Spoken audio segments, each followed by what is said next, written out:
সকাল থেকে তো একই কাজ করছিস, আর বাকি কাজগুলো কে করবে শুনি? তাড়াতাড়ি করে হাত চালা, তারপর তুই সকালে খাবার পাবি। হ্যাঁ হ্যাঁ মা, এই তো হয়ে গেছে।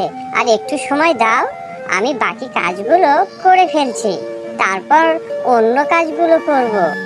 যতক্ষণে কাজ শেষ করতে পারবি না ততক্ষণ কোনো খাবার পাবি না। এবার তুই দেখ তুই কতক্ষণে কাজ শেষ করবি। আমি ঘরে কাজ করছি, কাজ শেষ না হওয়া পর্যন্ত ঘরে খাবার খেতে আসবি না। কিন্তু মা, আমার যে খুব খিদে পেয়েছে, তুমি আমাকে এখন কিছু খেতে দাও। আমি খাওয়া দাওয়া শেষ করে আবার সব কাজ করে ফেলবো। এভাবে কেন বলছো মা? আমি তো তোমার ছেলের মতোই, আর যদি আমি তোমার নিজের ছেলে হতাম তাহলে কি তুমি আমাকে এভাবে পান্তা ভাত খেতে দিতে? তাই বলো না মা। হয়েছে হয়েছে, তোকে আর কথা বাড়াতে হবে না। আমি তোকে মাংস ভাত দিতে পারবো না। এই পান্তা ভাত খেতে চাইলে খা, না খেলে উঠে চলে যা, আর বাকি কাজগুলো করে ফেল। গরুর জন্য ঘাসগুলো কেটে নিয়ে আয়, যা।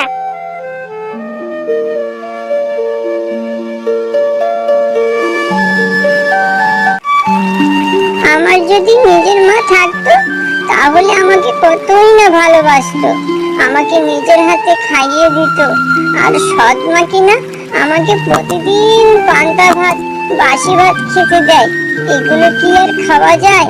সারাদিন আমি কত কাজ করি, আর মা কিনা আমাকে এইসব খাবার খাওয়ায়। এগুলো যে আমি আর খেতে পারছি না।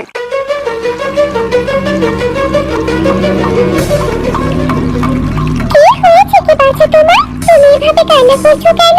তবু কিনা আমার নদীর কিনারে এসে তুমি কান্না করছো? আমি যে তোমার কান্না সহ্য করতে পারছি না। কি হয়েছে কি বলো আমাকে। আরে কে তুমি? আর তুমি আমার সামনে এলে কি করে? তুমি দেখতে এরকম কেন? তুমি আমার কোনো ক্ষতি করো না। আর তোমাকে দেখে আমার ভীষণ ভয় লাগছে। তুমি চলে যাও, এখান থেকে চলে যাও, চলে যাও। আরে আরে, এটা করছো? তুমি তো আমাকে দেখে ভয় পেয়ে গেলে। আমাকে ভয় পাওয়ার কিচ্ছু নেই। আমি হলাম জলপরি, আর এই নদীর জলে আমি থাকি। তোমার কান্নার এরকম বিকট শব্দ শুনে আমি তোমার সাথে দেখা করতে এলাম। তোমার কি হয়েছে বলো আমাকে। তোমার কোনো ক্ষতি করবো না, আমি তো তোমাকে সাহায্য করতে এসেছি। না না, আমার কোনো সাহায্য চাই না। তুমি এখান থেকে চলে যাও, এখান থেকে চলে যাও।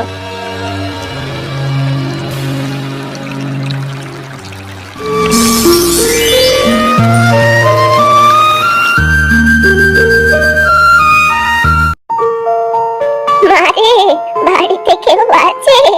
আমাকে একটু খাবার দে মা। আমি যে দুদিন ধরে না খেয়ে আছি, অনেক খিদে পেয়েছে। আমাকে একটু খেতে দে মা। সকাল হতে না হতে এরা যে কোথা থেকে আসে কে জানে।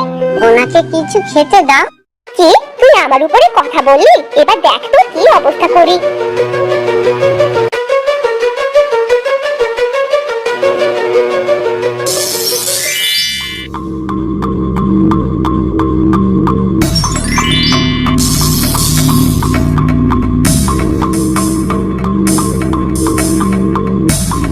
আরে আরে, এ কি হয়ে গেল?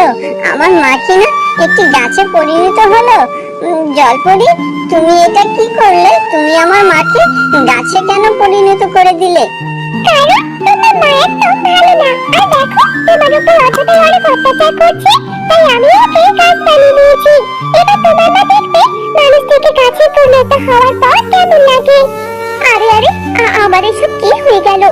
তোরা আমাকে এখান থেকে মুক্ত কর। আমাকে গাছ বানিয়ে কেন রেখেছিস? আমার যে ভীষণ কষ্ট হচ্ছে। বাবা সুরেশ, তুই তোর বন্ধু জলপরীকে বল আমাকে যেন মুক্ত করে দেয়। বন্ধু?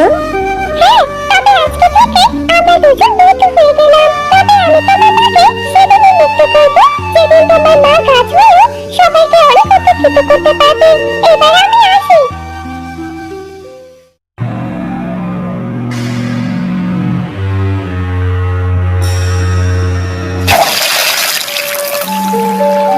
অনেক মাস তো হয়ে গেল জলপরি, কিন্তু আমার মা যে এখনো মুক্ত হচ্ছে না। এবার তুমি আমার মাকে মুক্ত করে দাও। তুমি আমার বন্ধু হয়ে কিনা আমার মাকে মুক্ত করে দিচ্ছ না। আমি দুঃখিত দুঃখিত বন্ধু, আমি এই কাজটা করতে পারবো না। তোমার মায়ের কর্মফল যে ভোগ করতে হবে, আর তবে তোমার মা বুঝতে পারবে।